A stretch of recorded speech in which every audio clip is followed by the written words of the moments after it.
and it goes back to what we're saying.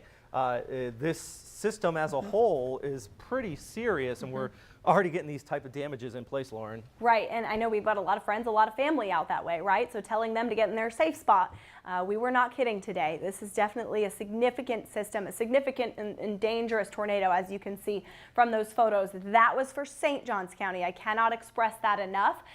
This warning is for Flagler and Putnam. So folks in this area, we do not have any damage reports coming in as of yet. Keeping an eye on the Weather Service chat here, and of course we want to watch those signatures like velocity scans to see if we're still indicating that rotation, and sure enough, it's there. All right, so Robert, what he did was take that storm track line, pull it from north to south on where we're seeing the strongest of those winds, and moving it toward the east-northeast, because this is where it is headed.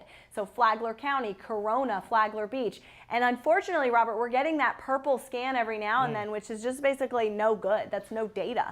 And actually, you can see how the National Weather Service adjusted the radar there, where it's so far away from the radar site.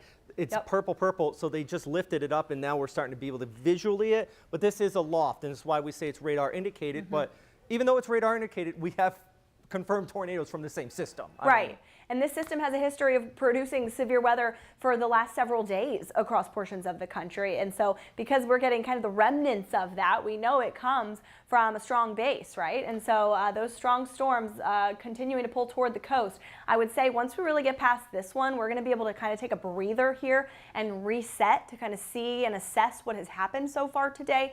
The severe weather threat is going to eventually kind of taper off, right? And so we're already seeing drier conditions in Clay County, Union, Bradford, Baker, up across southeast Georgia. So you're finally getting a bit of a break, but we still have some of our viewing area. And now actually this is not including Putnam County. So folks in the booth, Will, I believe, is our producer up there right now. Shout out to the guys up there doing great, and gals. But that tornado warning only now for Flagler County, still going for 1:15 for the expiration of that. So we'll stick with you until that time has come. And that probably, Robert, what would you say? If it does near the coast and still has rotation, it could be extended, because this actually, now that I'm looking, it doesn't actually include that 95 corridor. Yeah, and I mean, right now we've still got a pretty decent aloft broad rotation in there, but there definitely is something. So I wouldn't be surprised if they do extend this off towards the east, especially considering what just happened up in St. Johns County, you know, just playing it safe and kind of going with it here. I mean, this storm is, at least at the very least, is capable of producing some pretty intense damaging winds. We're seeing it on velocity upwards of 80 miles per hour. But the other thing we're seeing here, and I'll go back to this, check this out, lightning strikes. I'll make sure I put this in the middle of the screen. Lightning strikes, 118 number of strikes in the core is about 10 minutes. That is a lot of lightning coming out of this. So if you are in this area, I mean, you don't want to be caught outside. If you are outside driving, try to get to somewhere that you can take shelter if you are inside this tornado warning, because it is not only possibly producing a tornado, but we got damaging winds, loads of lightning out of it, and it's moving fast. So give it 15 minutes, it'll be gone, and then you can go about your day here. Right, and you can see there are plenty of people that have to go about their day, right? We're looking at 95 right now. Those roadways are very, very wet. There's ponding, so that of course leads to the hydroplaning concern, especially when we see the rainfall as heavy as it is. Sean, Holden, Jerry, Hilton, these are people that I'm adding into our First Coast News Weather Watchers page as we speak here. Russell, Kimberly, folks that are in the area that are watching us right now and trying to, you know, send us maybe some reports of what they've been seeing out in St. Johns County. And again, this warning just to the south of where we saw all of that prior damage within the last hour and a half. So St. Augustine, you're still seeing some very heavy rainfall, which does make it tricky when you're trying to go out there and assess. I would say just hang tight. Let this storm continue to pull off. You need just another half an hour. Get a little sip of water, and then we'll be able to kind of assess and see what's going on out this way. But man, there is a lot of lightning. I know you had that queried a little bit ago, Robert, but this is an intense cell here, even as it continues to race toward the east. So even if it starts to kind of what we call flatten out with the rotation, right? More of a straight line wind event. Again, it's still tornado warned, but even if that happens, there's a lot of lightning, there's some very heavy rain, and there are still some significant winds that are being noted. But the velocity map does still show that mixture of green and red, right? So the spin in our atmosphere here, albeit very high in the atmosphere, but still rotation indicated, and like we've been saying, Robert, a history of a tornado already in our area. Yeah, and just kind of going over this for that rotation, of course, we're looking at the broader picture where that tornado warning is here, extending across all the way out to Flagler Beach. But if we're going to be specific, here's where that rotation is, just north of US 11. Bunnell, you're actually going to start to see this come into your neck of the woods in the next few moments. So if you are anywhere out here, I mean, you don't want to chance it. This is that moment where you want to get inside, turn up our TV, but get away from the windows and just hunker down if you are in Bunnell along US 1 here. That is where that rotation is heading over. And then we're talking about around Beverly Beach, Flagler Beach eventually. If you're just tuning in, though, one more time, tornado warning is in place out here in Flagler County until 1:15 p.m. Let's see. We just got some more information. Yeah, we still got the severe thunderstorm warning, tornado warning still in place as well. Lauren?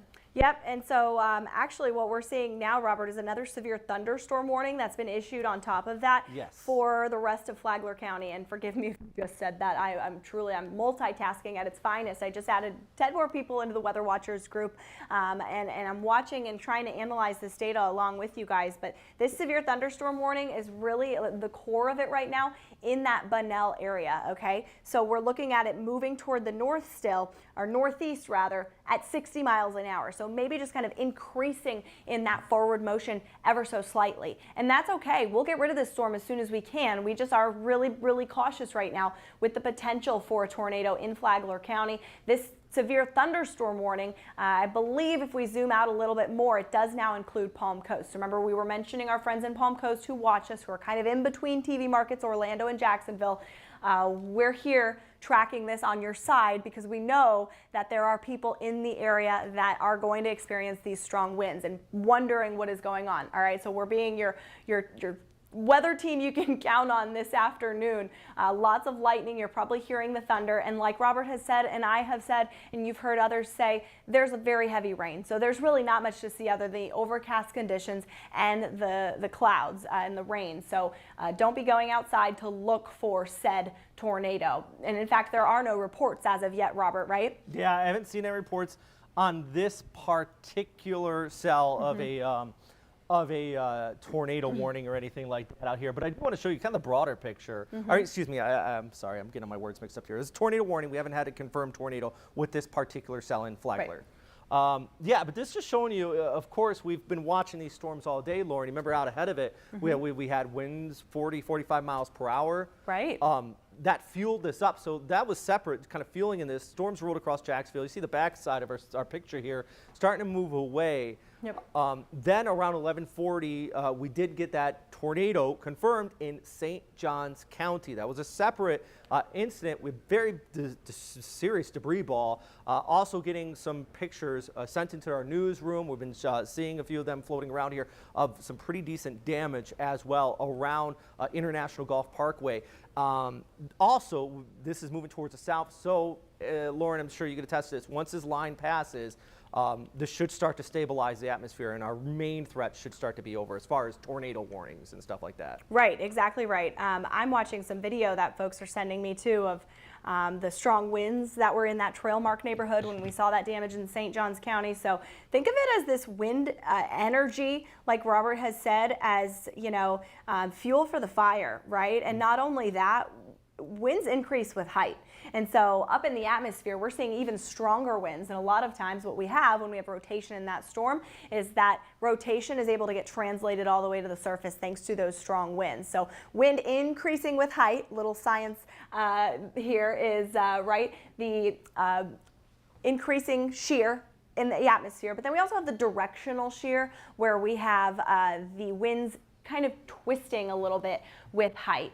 And so that is why as these storms were moving into this environment, there was that extra little shear, that extra spin that's causing these storms to near the coast and then get that velocity map looking exactly like this. We talk about shear also when we talk about hurricanes and tropical cyclones, right? Because it helps to rip apart the storm. But in severe weather coverage, shear actually can intensify those storms. So now we have a storm report here that's official from the National Weather Service. So that's kind of a big deal. Let's query that here. So actually for Bakersville and the newsroom, folks that are out there right now listening and watching, we have visual confirmation of tornado in the World Golf Village in the Trailmark subdivision via media, via social media. Of course, we had that excellent radar presentation as well. So the National Weather Service survey team is actually en route right now to determine the path, intensity, length, and the width of the tornado. So a lot that's going to go into this, and the time of that report, 11:37, right when we were on air here on your side tracking that live tornado warning. You can see till 1:15 we have another warning. This is completely separate here from what I was just mentioning. This tornado warning for Flagler County, and it is very impressive, I have to say, to see how much lightning is still near the core of this thunderstorm, showing that it is still very strong, and there is the potential for rotation. No tornado reported, and in fact, as I say that, I'm jumping on to our Weather Service chat here because we've got a lot of officials that are continuing to check in emergency management. And there are some reports here that I'm going to have to pass off to the Weather